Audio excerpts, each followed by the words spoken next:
이제 우리 다 같이 묵도 드리심으로 주일 예배 우리 하나님께 예배 드리겠습니다.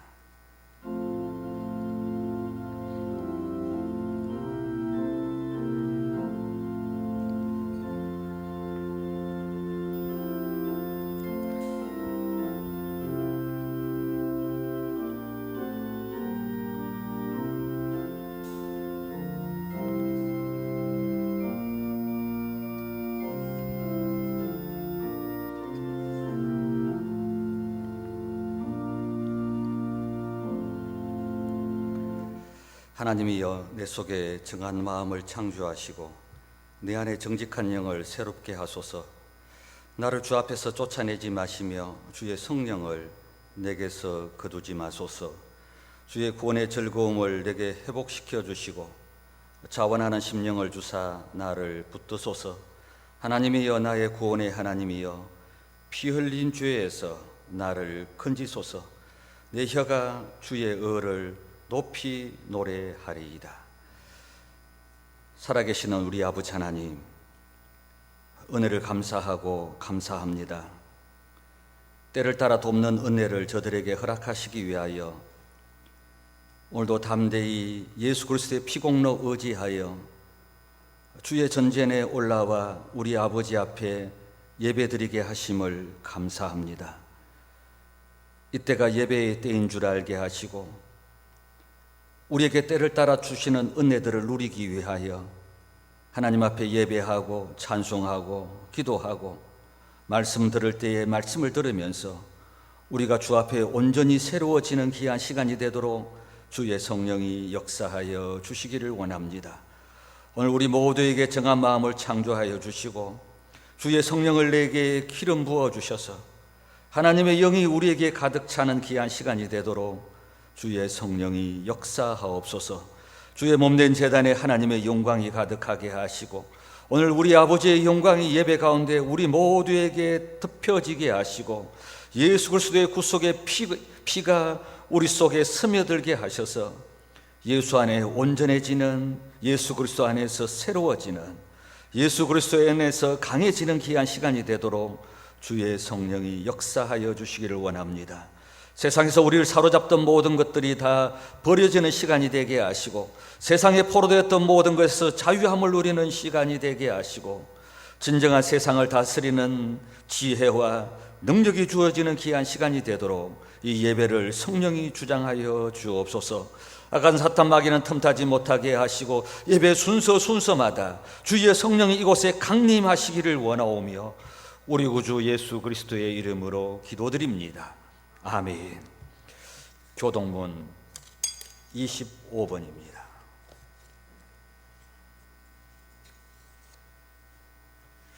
시편 47편 교독하도록 하겠습니다. 너희 만민들아, 손바닥을 치고 즐거운 소리로 하나님께 외칠지어다.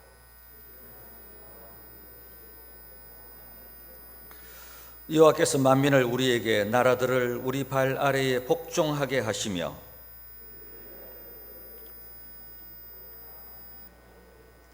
하나님께서 즐거운 함성 중에 올라가심이요 여호와께서 나팔 소리 중에 올라가시도다.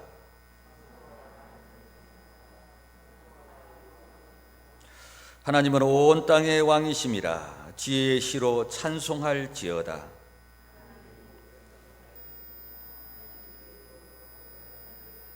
문나라의 고관들이 모임이여 아브라함의 하나님의 백성이 되도다.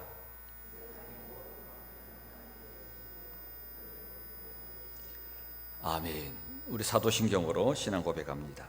전능하사 천지를 만드신 하나님 아버지를 내가 믿사오며 그 외아들 우리 주 예수 그리스도를 믿사오니 이는 성령으로 잉태하사 동정녀 마리아에게 나시고 본디오 빌라도에게 고난을 받으사 십자가에 못 박혀 죽으시고 장사한 지 사흘 만에 죽은 자 가운데서 다시 살아나시며 하늘에 오르사 전능하신 하나님 우편에 앉아 계시다가 저리로서 산자와 죽은 자를 심판하러 오시리라. 성령을 믿사오며 거룩한 공예와 성도가 서로 교통하는 것과 죄를 사하여 주시는 것과 몸이 다시 사는 것과 영원히 사는 것을 믿사옵나이다. 아멘. 찬송가 69장 150장 찬송하시겠습니다.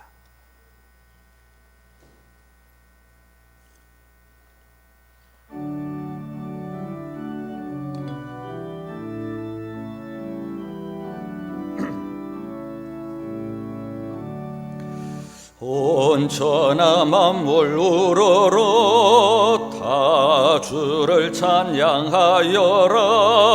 할렐루야 할렐루야. 저 금빛 나는 밝은 해, 저 빛나는 밝은 달, 하나님을 찬양하라. 할렐루야 할렐루야 할렐루야.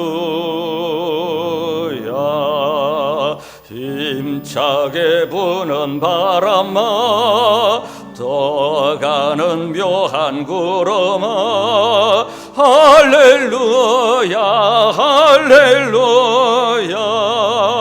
저 돋는 장한 아침에, 젖지는 고운 저녁놀, 하나님을 찬양하라. 할렐루야 할렐루야 할렐루야. 저 흘러가는 맑은 물, 다 주를 노래하여라. 할렐루야 할렐루야. 저 조합 많은 밝은 불, 그 빛과 열을 내어서 하나님을 찬양하라. 할렐루야 할렐루야 할렐루야. 저기 한 땅은 날마다 한없는 복을 펼치어, 할렐루야 할렐루야.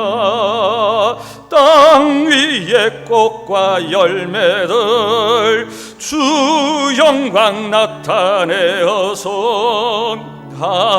하나님을 찬양하라.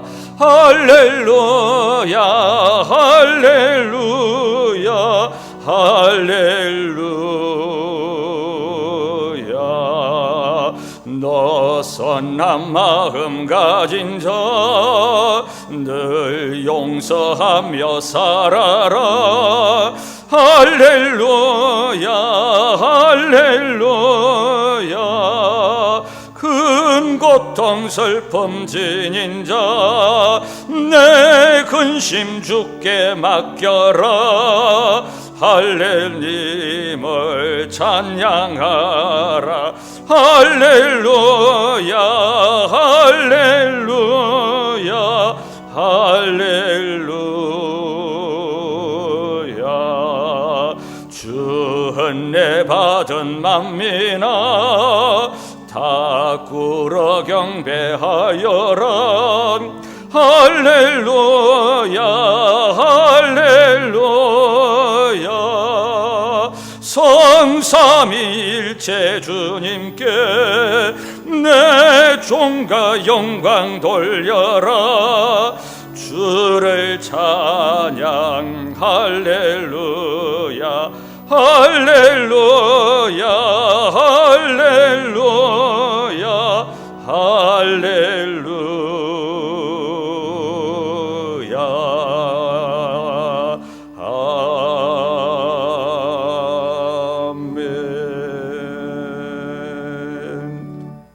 아멘. 150장 찬송합니다.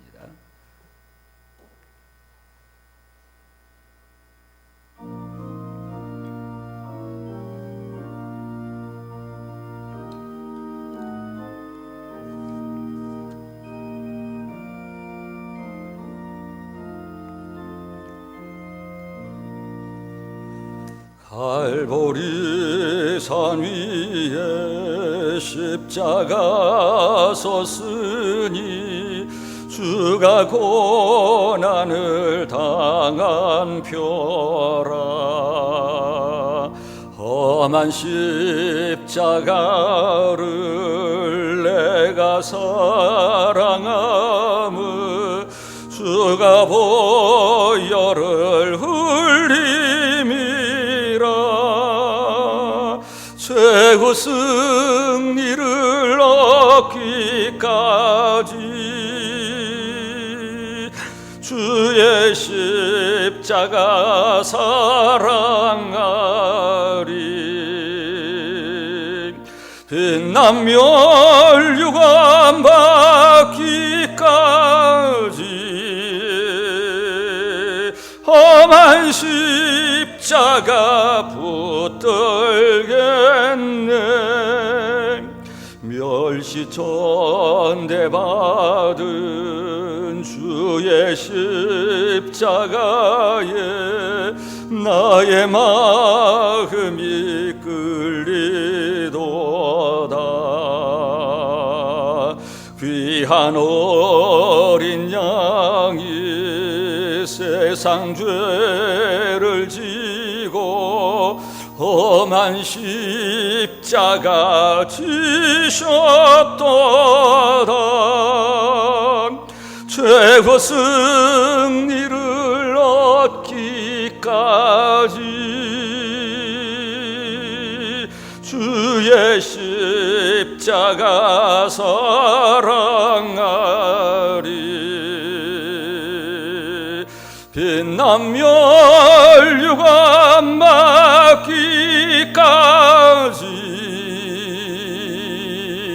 험한 십자가 붙들겠네.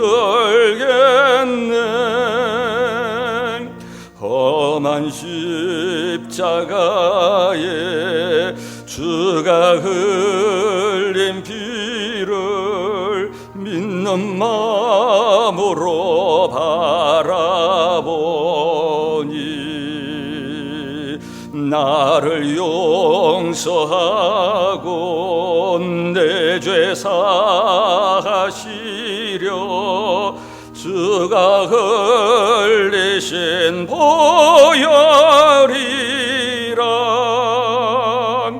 최후 승리를 얻기까지 주의 십자가 사랑하리.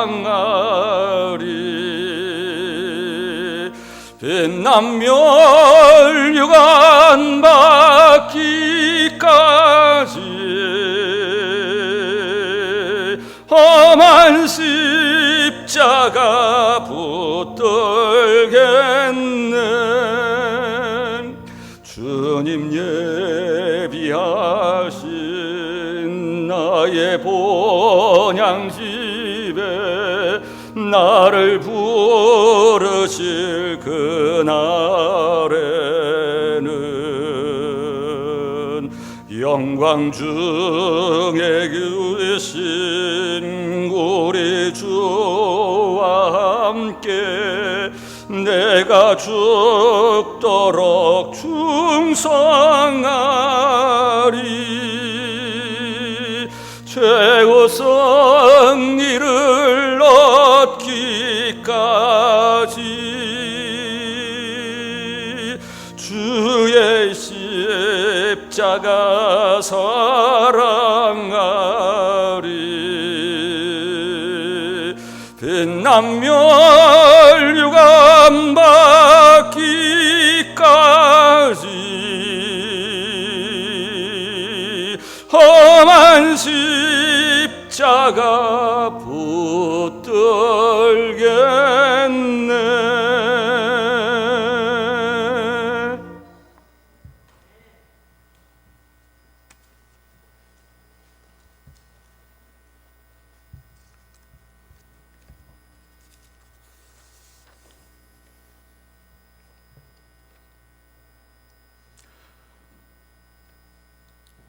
하나님 아버지, 홀로 영광을 받으옵소서. 이 시간 예배의 자리로 불러주시고 마음을 못 오게 하여 주시니 감사드립니다. 수고하고 무거운 짐진 자들아 다 내게로 오라 내가 너희를 쉬게 하리라 하신 주님, 주님의 날개 아래에서 평안을 누리기 원하며 오늘 저희가 드리는 예배를 통하여 우리 모두에게 쉼을 얻는 자리가 되게 하옵소서. 머리 숙인 하나님의 백성들이 세상 가운데 흩어져 살면서 세상과 짝하여 살아온 인생임을 고백합니다. 하나님, 우리를 불쌍히 여겨주시고 주님의 십자가 사랑으로 용서하여 주시옵소서. 육신의 병을 짊어진 나아만 장군이 엘리야 선지자의 말을 따라 요단강 물에 몸을 씻어 깨끗이 나음을 받았듯이 우리의 병든 몸과 마음이 치료함을 받기를 원하오니 이 자리가 요단의 강물이 되게 하옵소서. 역사하시는 하나님, 이 나라와 민족을 불쌍히 여겨 주시옵소서. 대통령을 비롯하여 위정자들에게 은혜를 부어 주셔서 정치와 경제, 사회의 질서가 바르게 되어지게 하옵소서. 정의로운 사회 구현을 이루어 갈 수 있도록 그들에게 하나님의 사랑을 부어 주시옵소서. 또한 한국의 개신교회 교단이 새롭게 거듭날 수 있도록 회복의 역사를 이루게 하여 주시옵소서. 주의 말씀에 오직 너희 말은 옳다 옳다 아니라 아니라 하라 이에서 지나는 것은 악으로부터 나느니라 하신 진리의 말씀이 우리 모두에게 임하여지게 하옵소서. 힘 주시는 하나님, 말씀을 선포하시는 오숙주 목사님, 성령님을 통하여 역사하여 주시옵고 양무리를 인도하기에 부족함이 없는 목자로 힘을 주시고 능력을 부어 주시옵소서. 저희에게 주시는 말씀을 통하여 하나님을 신뢰하는 믿음이 굳건하여지기를 원합니다. 주님의 이름으로 모인 교회가 신앙 공동체적 사명을 바르게 잘 감당해 나아가기 위해 사도신경에서의 고백이 단순히 외침이 아닌 성도가 서로 교통하는 것과 삶을 나누는 일에 우리 모두가 성령의 충만함을 받게 하여 주시옵소서. 자비하신 하나님, 웅천교회 성도들에게 힘을 주시고 각각의 은사들을 부어 주시옵소서. 잃어버린 양을 찾는 목자와 같이 2021년 한 해가 이웃을 향한 복음의 빛을 비추어가는 새로운 한 해가 되게 하옵소서. 우리의 생각을 깨우쳐 주시고 믿음을 회복하는 교회 성도가 되게 하옵소서. 코로나19로 오랜 동안 교회가 예전의 모습을 잃어가고 있을 때에 하나님은 우리에게 새로운 변화를 기대하시며 요구하시는 뜻이 무엇인지 깨달아 알기를 원합니다. 교회 공동체는 끊임없는 개혁으로 날마다 새롭게 되어지기를 원하시는 주님의 뜻을 이루어가는 교회가 되게 하옵소서. 하나님 아버지, 교회 학교인 유치부, 유년부, 초등부, 중고등부, 대학 청년부 이에 속한 아이들, 청년들을 위하여 기도합니다. 거리 두기로 인하여 다 같이 함께 할 수 없을 때 이를 지도하는 교사와 부장들에게 하나님이 지혜를 부어 주셔서 보다 새로운 환경을 만들어 가게 하시고 기뻐하는 일과 즐거움이 함께하는 교육부가 되게 하여 주시옵소서. 하나님, 이 시간 말씀 앞에 길을 열겠습니다. 우리의 마음이 옥토가 되게 하옵소서. 귀하고 복된 이 시간 성령님이 우리를 새롭게 하옵소서. 감사를 드리오며 천국의 소망을 주신 예수 그리스도 이름으로 기도드립니다. 아멘.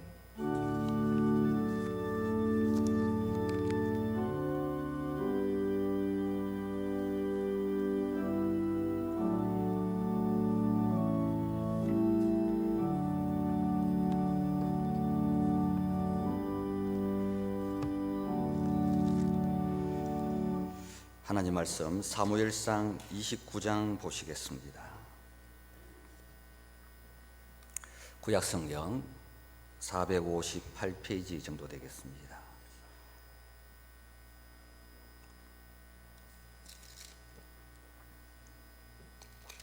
(29장을) 제가 읽겠습니다. 블레셋 사람들은 그들의 모든 군대를 아벡에 모았고 이스라엘 사람들은 이스라엘에 있는 셈 곁에 진쳤더라. 블레셋 사람들의 수령들은 수백 명씩 수천 명씩 인솔하여 나아가고 다윗과 그의 사람들은 아기스와 함께 그 뒤에서 나아가더니 블레셋 사람들의 방백들이 이르되 이 히브리 사람들이 무엇을 하려느냐 하니 아기스가 블레셋 사람들의 방백들에게 이르되 이는 이스라엘 왕 사울의 신하 다윗이 아니냐. 그가 나와 함께 있은지 여러 날 여러 해로되 그가 망명하여 온 날부터 오늘까지 내가 그의 허물을 보지 못하였노라. 블레셋 사람들의 방백들이 그에게 노한지라. 블레셋 방백들이 그에게 이르되 이 사람을 돌려보내어 왕이 그에게 정하신 그 처소로 가게 하소서. 그는 우리와 함께 싸움에 내려가지 못하리니 그가 전쟁에서 우리의 대적이 될까 하나이다. 그가 무엇으로 그 주와 다시 화합하리이까? 이 사람들의 머리로 하지 아니하겠나이까? 그들이 춤추며 노래하여 이르되 사울이 죽인 자는 천천히요 다윗은 만만히로다 하던 그 다윗이 아니니까 하니 아기스가 다윗을 불러 그에게 이르되 여호와께서 살아계심을 두고 맹세하노니 내가 정직하여 내게 온 날부터 오늘까지 내게 악이 있음을 보지 못하였으니 나와 함께 진중에 출입하는 것이 내 생각에는 좋으나 수령들이 너를 좋아하지 아니하니 그러므로 이제 너는 평안히 돌아가서 블레셋 사람들의 수령들에게 거슬러 보이게 하지 말라 하니라. 다윗이 아기스에게 이르되 내가 무엇을 하였나이까? 내가 당신 앞에 오늘까지 있는 동안에 당신이 종에게서 무엇을 보셨기에 내가 가서 내 주 왕의 원수와 싸우지 못하게 하시나이까 하니 아기스가 다윗에게 대답하여 이르되 내가 내 목전에 하나님의 전령같이 선한 것을 내가 아나 블레셋 사람들의 방백들은 말하기를 그가 우리와 함께 전장에 올라가지 못하리라 하니 그런즉 너는 너와 함께 온 내 주의 신하들과 더불어 새벽에 일어나라. 너희는 새벽에 일어나서 발거든 곧 떠나라 하니라. 이에 다시 자기 사람들과 더불어 아침에 일찍 일어나서 떠나 블레셋 사람들의 땅으로 돌아가고 블레셋 사람들은 이스라엘로 올라가니라. 아멘.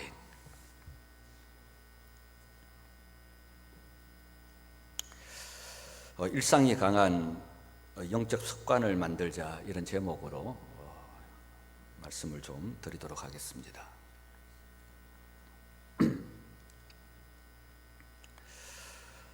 우리는 내 상태가 어떤 최상의 상태에 있을 때, 내 상태가 어떤 성령이 충만한 상태에 있을 때 우리 하나님이 나를 받으시고 하나님 앞에 내 헌신이 이렇게 가능하게 될 것이라 이렇게들 생각을 합니다. 하나님은 항상 내가 어떤 최상이 되어야, 최고가 되어야, 지고가 되어야 하나님은 나를 좋아하시고 나를 받으실 것이다. 우리 보편적으로 다 그렇게 생각합니다. 그래서 우리는 이렇게들 말하죠. 하나님, 지금은 내가 최상이 아니에요. 지금은 내가 최고 상태가 아니고 저 미치기 때문에 내 몸을 좀 최고로 만들어서, 최상을 만들어서, 충만하게 만들어서 그때 주의 일도 하고 하나님 앞에 나아갈 테니 그때 받아주십시오. 이렇게들 생각도 하고 이야기도 합니다. 그런데 우리가 어떤 최상이라는 것을 잘 보면 이 최상과 최고는 우리의 인생 가운데 짧은 한 순간에 불과합니다. 우리의 인생에서 무엇인가 여러분들이 최상이다, 최고다, 어떤 성령 충만한 상태다, 내가 어떤 흥분된 상태다, 이런 순간은 정말 짧은 한 순간입니다. 우리의 대부분의 일상은 평범한 거예요. 우리의 일상은 대부분이 최고의 상태, 충만한 상태, 어떤 흥분된 상태, 그런 게 아니라 평상 밥 먹고 자고 그냥 일상 평범한 것이 거의 우리의 삶이라는 것입니다. 우리의 대부분의 삶은 최상과 최고의 지고의 삶이 아니라 하루하루 그냥 평범하게 살아가는 일상의 삶을 우리가 다 살고 있습니다. 요즘 우리가 그 SNS 시대라고 하지 않습니까? 이 SNS에 보면 대부분의 사람들은 내 일상을 그 SNS에 올리는 것이 아니라 어떤 최상을 올리는 경우가 거의 많습니다. 어떤 내 표정의 최상의 표정, 내가 어떻게 최고로 좋은 데 갔던 어떤 때, 아니면 우리 그런 거 잘 올리죠. 맛있는 거, 지금 최상의 음식을 먹고 있는 뭐 이런 거. 어떻든 내가 평범한 것이 아니라 어떤 최상의 상태들을 SNS에 올리는 경우가 그렇게 많습니다. 그러면 우리는 그 사람이 올리는 그런 걸 보면서 우리는 어떤 생각하느냐면, 이 사람 맨날 이런 거 먹구나, 이 사람은 맨날 이런 데 가는구나, 이 사람은 맨날 이렇게 사는구나, 이 사람 표정은 항상 이렇구나 하는 어떤 착각을 일으키기도 하죠. 그래서 나는 그 사람에 비해서 나는 좀 많이 부족하고 약하고 나는 좀 못 사는구나 하고 불행에 빠지는 그런 경우들도 있다는 것입니다. 그러나 그것은 그 사람의 어떤 최상이지 그 사람의 일상은 아니라는 것입니다. 그 사람의 일상도 나와 똑같습니다. 그냥 평범한 하루하루를 살아가는 그 사람일 따름이지 그것은 어느 한 순간이지 그것이 그 사람의 전부는 아니라는 것입니다. 무슨 말이냐면 하나님은 우리의 최상을 받으시는 것이 아니라 우리의 일상을 받으시는 것입니다. 우리의 평범한 하루하루를 우리 하나님은 받으시는 것입니다. 그것이 맞는 것이죠.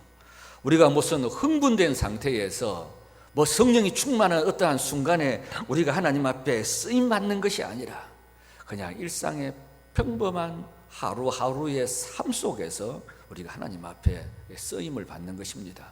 그것이 맞는 것이죠. 제가 가장 맛있는 라면과 맛있는 통닭을 먹었던 때가 있습니다. 그게 언제냐면 제가 군대에 있을 때였어요. 그때 우리 같은 동기 중에 한 명이 치사병이었습니다. 지금도 그 친구하고 연락이 되는데 이 치사병이 되어서 이 친구가 한 번씩 이제 군의 그 치사장에서 우리를, 그때 이제 우리 부산에서 올라온 동기가 3명이 있었는데 한 번씩 이제 좀 고참이 되고 나서 우리를 부르는 거예요. 밤에 왜 부르느냐, 라면 먹으러 오라고.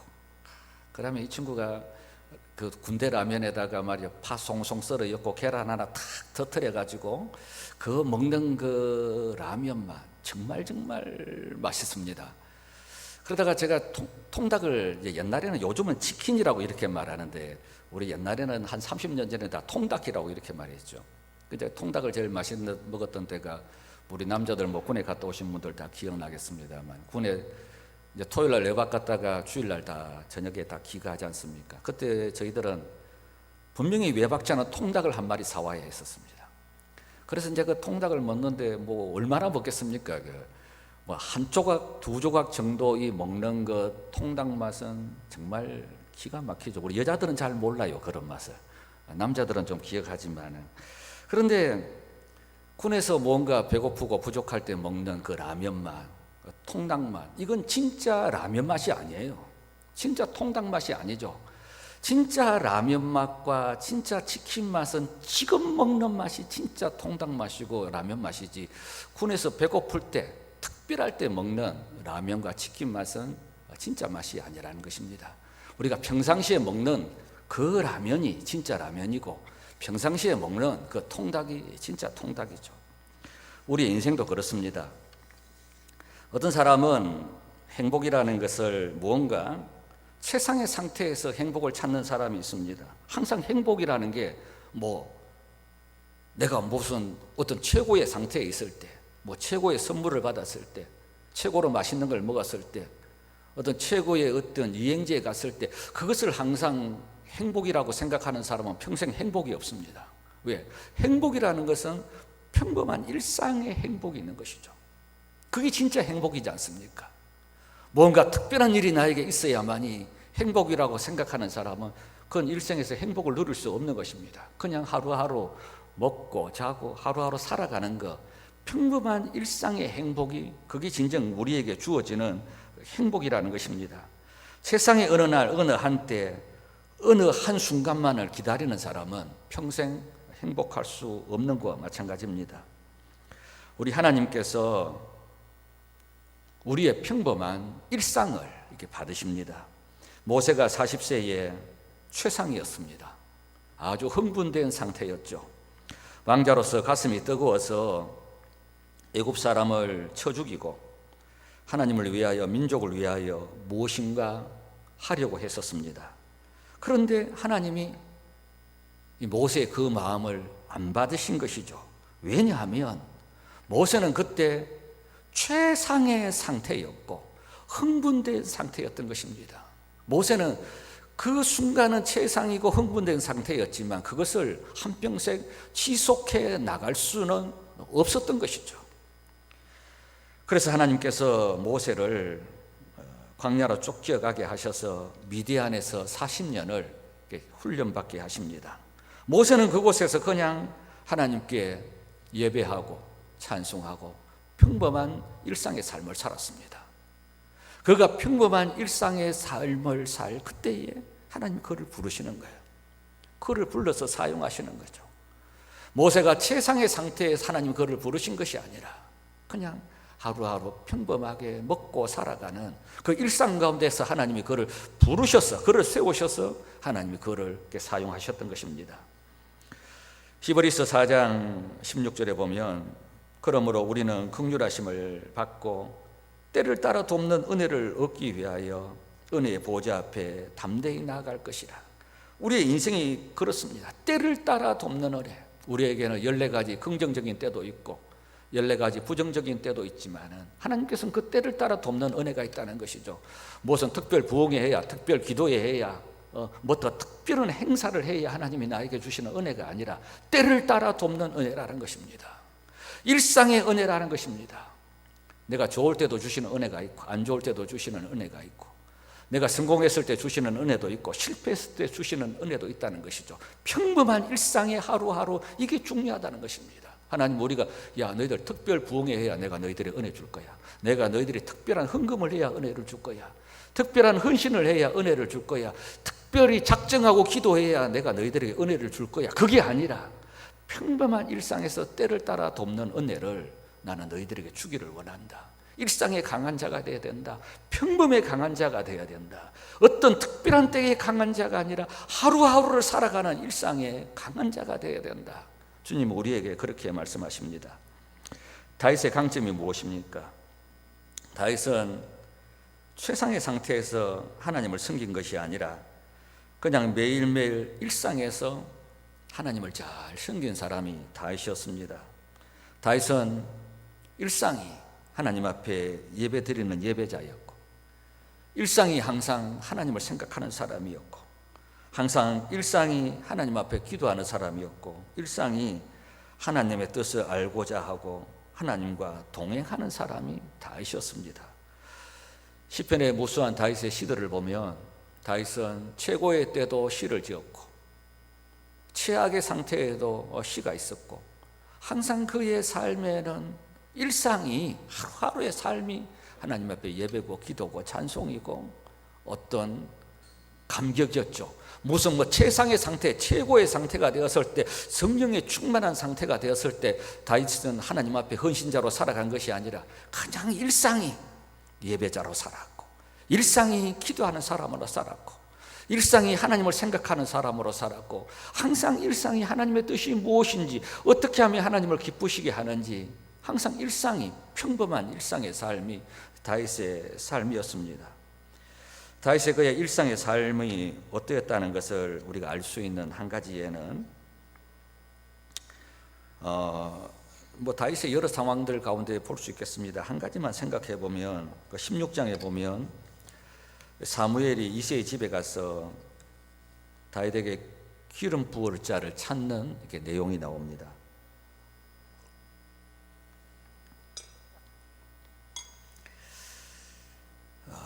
그 선보는 자리에 이새의 아들 가운데 1번에서 7번까지 그 자리에 다 나와 있었습니다.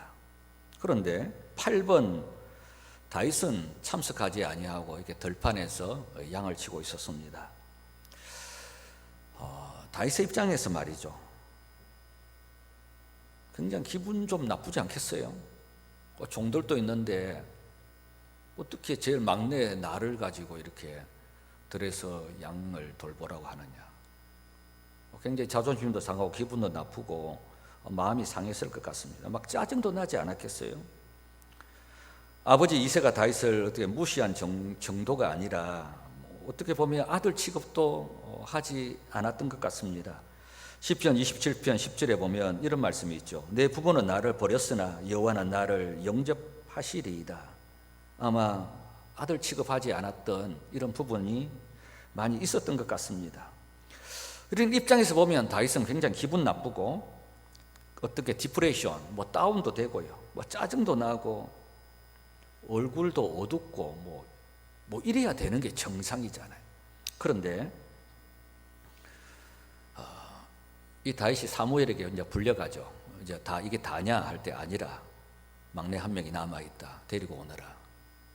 그래서 사무엘 앞에 이제 불려갑니다. 불려갈 때 성경에 보면 이렇게 기록하고 있습니다. 사무엘상 16장 12절에 보면 이에 사람을 보내어 그를 데려오매 그의 빛이 붉고 눈이 빼어나고 얼굴이 아름답더라. 빛이 붉고 눈이 빼어나고 얼굴이 아름답더라. 이것은 다윗의 어떤 인물이 탁월하다라는, 우리 딱 봐도 우리가 주의를 한다고 해도 이 말은 그 말이 아니라는 걸 알 수가 있습니다. 이 무슨 말입니까? 빛이 붉고 눈이 빼어나고 얼굴이 아름답더라. 표정이 살아있더라요. 표정이. 우리 더 쉽게 말하면 인상이 되게 좋더라는 거죠. 여러분 같으면 그 순간에 불려왔을 때 인상이 되게 좋았겠어요? 표정이 막 살아있겠습니까? 1번부터 7번까지는 선보는데 다 참석했는데 내 혼자 말이지 왕따 시켜가지고 양지키려 하다 가리 늦게서 이제 사무엘이 불러오라 하니까 불려온 그가 무슨 인상이 좋고 표정이 살아있겠습니까? 성경은 지금 우리에게 무엇을 말씀하시고냐 말하기를 원하느냐 하면 다윗의 일상이 이렇다는 거예요. 그의 삶이 하루하루의 그의 일상이 이런 것이라는 거예요. 기분이 좋아서 내 마음대로 되어서 기분이 좋은 표정이고 내 마음대로 안 되셔 다운되어서 표정이 어두운 그런 인생이 아니라 그의 일상이 하루하루에 살면 내 마음대로 되든지 내 마음대로 안 되든지 아버지가 나를 선보는 자리에 참석시키든지 참석시키지 않든지 그의 일상은 빛이 붉고 눈이 빼어나고 얼굴이 아름답더라. 우리 하나님이 다윗의 이것을 받으시는 것입니다. 예를 들어서 사무엘이 불러오라 하니까 이제 왔어요. 그래 다윗이 말이지 불려오면서 말이지 인상 빡 쓰고 말이지 성깔 팍팍 내고 말이지 짜증 팍팍 내면서 만약에 사무엘 앞에 불려왔으면 사무엘이 기름 부었겠습니까? 여러분 다윗의 표정은 보면 그것이 어떤 다윗의 일상이었습니다. 다윗이 골리앗을 쳐 죽일 때 다윗은 어떤 최상의 상태, 흥분된 상태가 아니었습니다. 그냥 일상이었습니다. 일상에 아버지가 심부름 시켜서 전쟁터에 갔는데 골리앗이 이스라엘 백성들을 모욕하고 있었습니다. 그래서 그냥 일상에서 그냥 골리앗을 물리친 것입니다. 오늘 본문 29장을 보면 이제 아벡 전투가 나오는데요. 이 전쟁이 참 이게 중요한 전쟁입니다. 이것은 이스라엘 운명을 이제 갈리오는 마지막 전쟁이기도 합니다. 이 아벡 전투가 이제 사무엘상 29장, 30장, 31장 그리고 사무엘하 1장까지 연결이 되어 있습니다. 여기에서 사울이 죽고 사울의 아들들이 죽고 다윗이 이스라엘의 왕이 되는 사건이죠. 굉장히 중요한 사건입니다. 이제 다윗의 시대에 서막이 열리는 어떤 그런 순간입니다. 그런데 이 내용을 보면 오늘 저희들도 쭉 읽어보았습니다만은 어때 다윗의 그의 인생 가운데 최악의 상태라고 볼 수도 있습니다. 오늘 29장 30장 보면 어떻게 보면 날이 밝기 전에 가장 어두움이 짙은 것과 마찬가지로 어때 다윗의 인생 가운데 가장 딜레마에 빠질 수 있는 이리지도 못하고 저러지도 못하는, 정말 꼼짝하지 못하는 어떤 그런 위기, 어떤 그런 순간이 지금 다윗 앞에 이렇게 놓여 있습니다. 다윗에게는 이것이 어떤 위기였습니다. 그런데 다윗은 제가 조금 전에도 말씀을 드렸지만 최상의 상태가 아니라 일상에서 하나님을 예배하고 하나님을 섬기는 사람이 다윗이었습니다. 최상이 아니라 일상이. 어느 날 이제 블레셋과의 전면전이, 이제 아벡 전투가 벌어지기 직전입니다. 다윗이 블레셋에 피해서 아기스에게 가서 아기스가 그일라 땅을 주어서 그곳에 이렇게 머무르게 합니다. 그곳에 있으면서 지금까지는 이리저리 피할 길도 있었고 피할 수 있는 길들도 있었지만, 이제는 우리로 말하면 우리 애통수라고 이렇게 말해야 되나?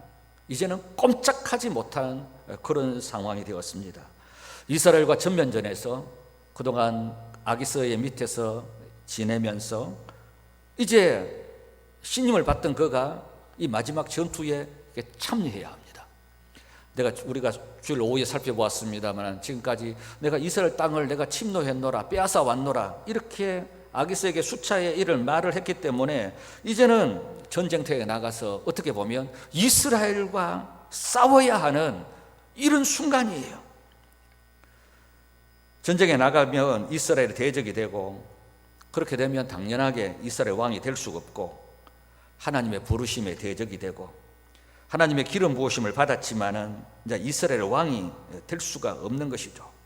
그렇다고 여기서 나는 못 갑니다고 하면 배신자가 되어서 그의 운명이 어떻게 될 것인가는 뻔한 것이죠. 이것은 어떻게 보면 다윗의 삶의 위기요, 존재의 위기요, 소명의 위기요, 어떤 총체적인 위기입니다. 다윗의 일생에서 있어서 가장 큰 위기가 지금 이 순간입니다. 우리도 이런 위기가 있습니다. 이 딜레마라고 하는데, 세상의 삶을 따르자니 믿음이 걸리고, 믿음을 따르자니 먹고 사는 것이 걸리고, 이래도 못하고 저래도 못하는 어떤 속수무책 같은, 다윗과 같은 이런 현실을 우리 맞이할 수 있습니다. 여기서 다윗이 할 수 있는 일은 아무것도 없어요. 이제 아기스를 도와서 이스라엘과 전쟁을 해야 되고, 같이 가자고 하니까 그렇다고 못 갑니다 할 수도 없고, 다윗의 입장에서 할 수 있는 일이 아무것도 없습니다. 다윗은 일상이 그의 삶입니다. 일상이 하나님을 생각하고 동행하죠. 이때 다윗이 할 수 있는 일은 아무것도 없습니다. 그런데 이때 하나님이 개입합니다. 다윗은 모릅니다. 몰라도 됩니다. 알 수도 없습니다. 일상이 하나님 앞에 예배자로, 일상이 하나님 앞에 기도자로, 일상이 하나님을 섬기는 자로, 일상이 하나님의 뜻을 구하려고 살아가는 사람에게 위기 앞에 어떻게 해야 되는지 전혀 모르지만 하나님이 개입하세요. 기억해야 합니다. 그냥 우리가 일상에서 하나님을 섬기고 예배자로 살고 있으면 하나님은 그때 일하십니다.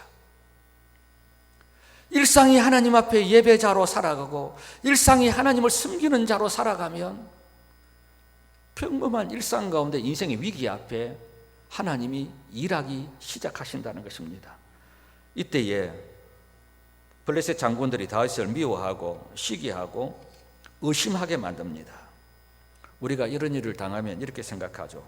내가 뭘 잘못해서 내가 이런 오해를 받고 이런 억울한 일을 당하고 이런 의심을 받게 되는가, 이렇게 생각할지 모르지만 이 블레셋 장군들이 미워하고 시기하고 의심하였기 때문에 다윗이 전쟁에 참여하지 않고 다시 시글락으로 돌아가는 이런 은혜를 이렇게 누리게 됩니다.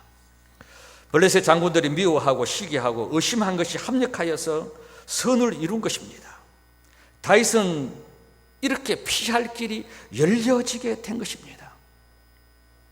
여러분, 우리가 생각하기에는 다윗이 이 순간에 뭐 특별 기도를 해야, 특별히 하나님 앞에 부르짖어야, 특별히 하나님 앞에 잘 보여야 이 위기에서 벗어나는 인생의 길이 열릴 것이라고 생각하지만, 하나님은 우리 인생의 평범한 일상을 보십니다. 하루하루 내가 예배자로 살아가고, 하루하루 기도자로 살아가고, 하루하루 하나님의 뜻을 구하는 사람으로 살아가며, 일상의 삶을 살아가며 배후에서 일하시는 하나님이 어떻게 일하시는지, 무슨 길을 내시는지 우리의 머릿속에는 아무 생각도 없고 계획도 없고 알 길이 전혀 없지만, 하나님은 그 순간에 일하시는 것입니다. 우리가 어떤 고난이나 어려움이나 환경 속에 있다고 해서 그냥 일상이 하나님을 섬기고 일상이 예배하고 붙들고 있으면 그냥 하나님이 일하십니다. 나에게 무슨 대책이 있습니까? 내게 무슨 길이 있습니까? 그냥 일상이 중요한 거죠.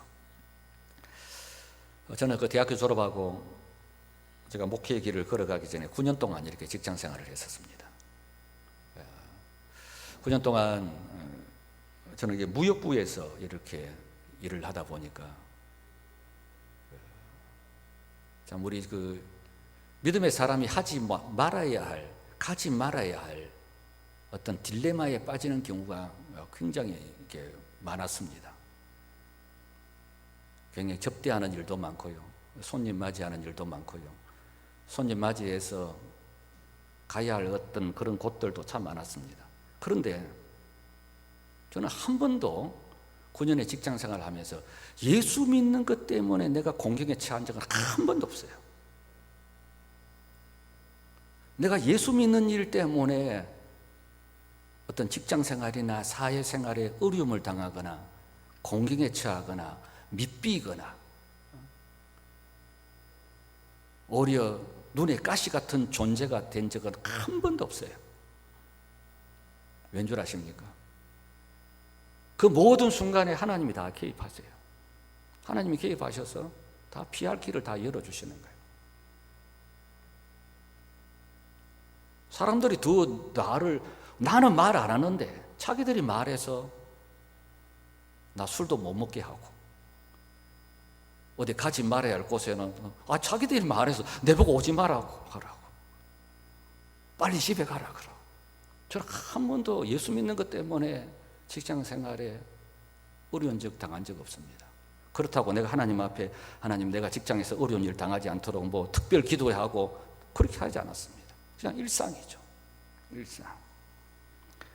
우리가 일상이 하나님 편에 서 있고 일상이 하나님 앞에 예배하고 일상이 하나님을 선택하고 예수의 이름을 믿고 예배하고 순종하고 나아가면 나머지는 하나님이 하시는 것입니다. 나머지는 하나님이 개입하셔서 우리가 몰라도 된다니까. 어떻게 되는 거 우리 몰라도 전혀 관계없어요. 우리가 잘 몰라요. 우리가 잘 모르지 않습니까? 모르는데 하나님 개입하시는 겁니다. 오늘 이 딜레마에 빠진 다윗에게 무슨 길이 있습니까 지금? 그런데 그 방백들이, 장군들이 저 데리고 가면 안 된다고, 전쟁에 참여시키면 안 된다고, 저기 배후에서 우리를 칠지 어떻게 아느냐고, 그들이 갑자기 시기하고 미워하고 막 의심하게 만들어서 네 항상 집에 가야 되겠다, 그래서 돌아가는 거지. 이런 일이 벌어질지 누가 알았겠습니까? 우리가 일상에서 하나님 편에 서 있고 예배의 자리에서 일상을 하나님께 드리면 내 위기가 바로 하나님의 위기가 되기 때문에 그렇습니다.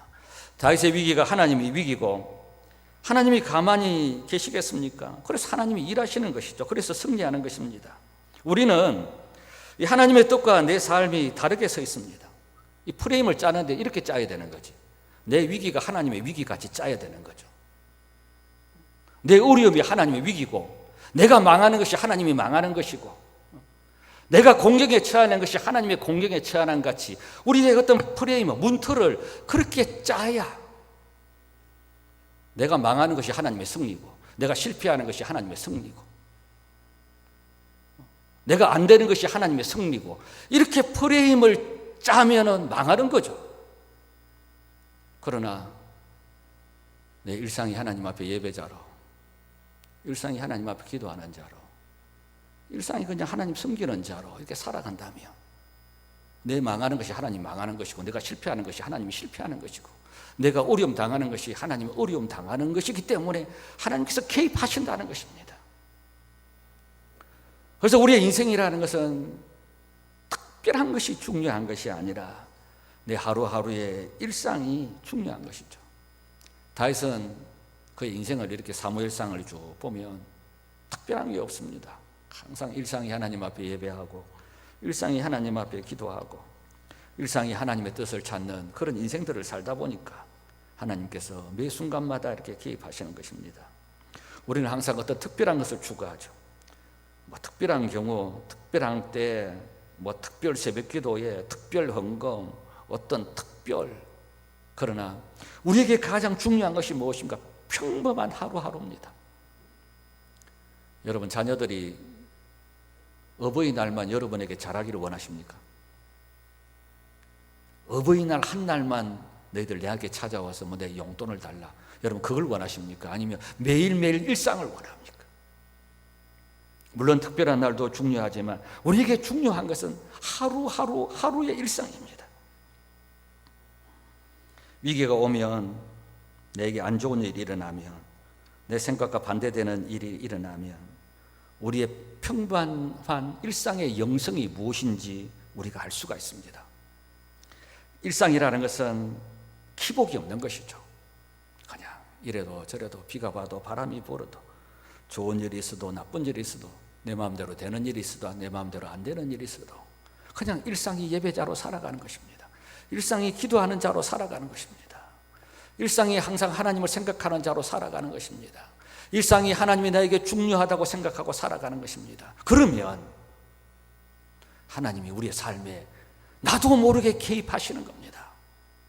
나도 모르게 하나님이 일하시는 것입니다. 우리는 내가 이렇게 일하니까 하나님 이렇게 일해 주세요, 내가 이걸 원하니까 하나님께서 이렇게 길을 열어주세요, 우리 전혀 답을 알지 못해요. 우리가 갈 길을 알지 못하지만, 그러나 평범한 다윗과 같이 일상이 하나님의 예배자로 살아가면 우리의 인생에 하나님이 개입하시는 것입니다. 일상이 바로 능력이죠. 평범한 것이 능력입니다. 일상이 예배자가 되어야 되는 것입니다. 그러면 삶의 어떤 위기와 어려움이 와도 나도 모르는 사이에 하나님의 방법으로 그냥 훅 지나가 버리는 거예요.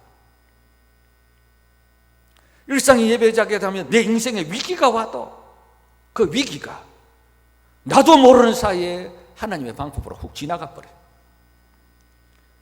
때로는 그것이 위기같이 보이지만 합력해서 선이 되기도 하고 하나님께서 유익하게 하시고 축복으로 만들어가는 것입니다.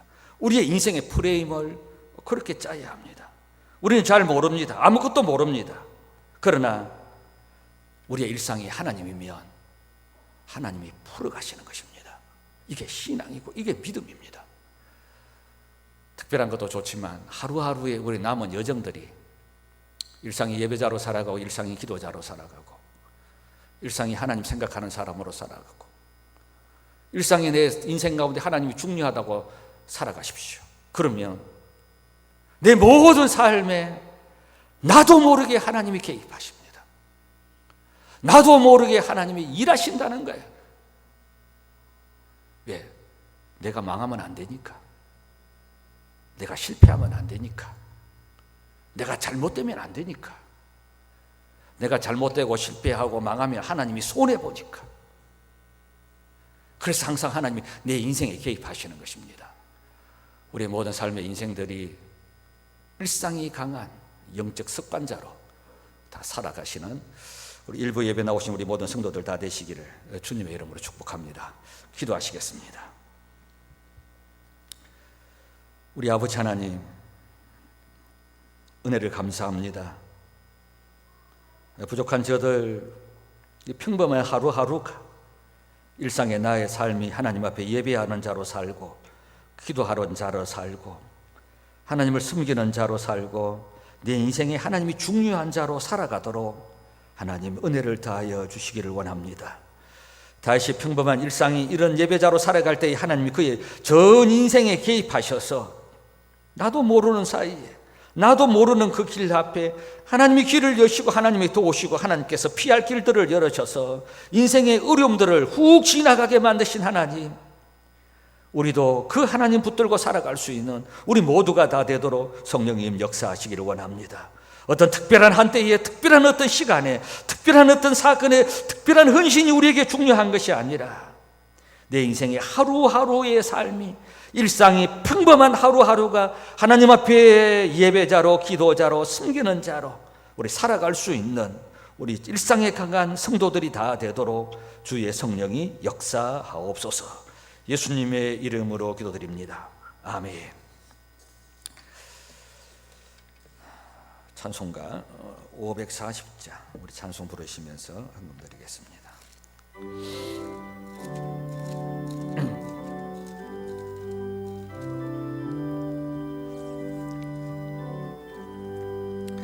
주의 음성을 내가 들으니 사랑한단 말일세. 믿는 마음으로 주께 가오니 나를 영접하소서.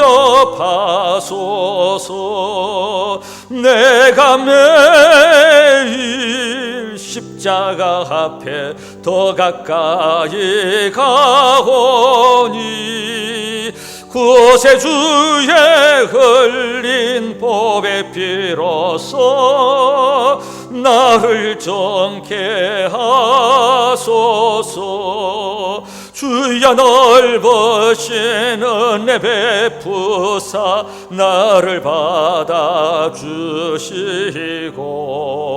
나의 품은 뜻 주의 뜻같이 되게 하여 주소서.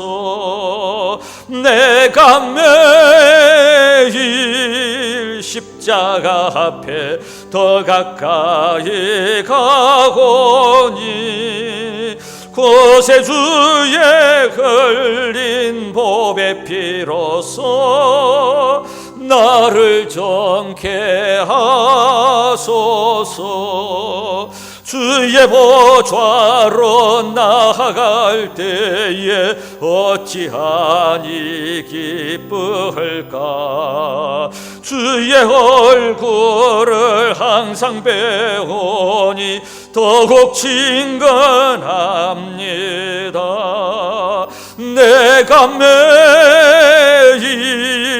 십자가 앞에 더 가까이 가오니 그곳에 주의 흘린 보배 피로써 나를 정케 하소서. 우리 구주의 넓은 사랑을 증량할 자 없으며 주가 주시는 참된 기쁨도 헤아릴 수 없도다. 내가 매일 십자가 앞에 더 가까이 가오니 그곳에 주의 흘린 보배 피로써 나를 정케 하소서.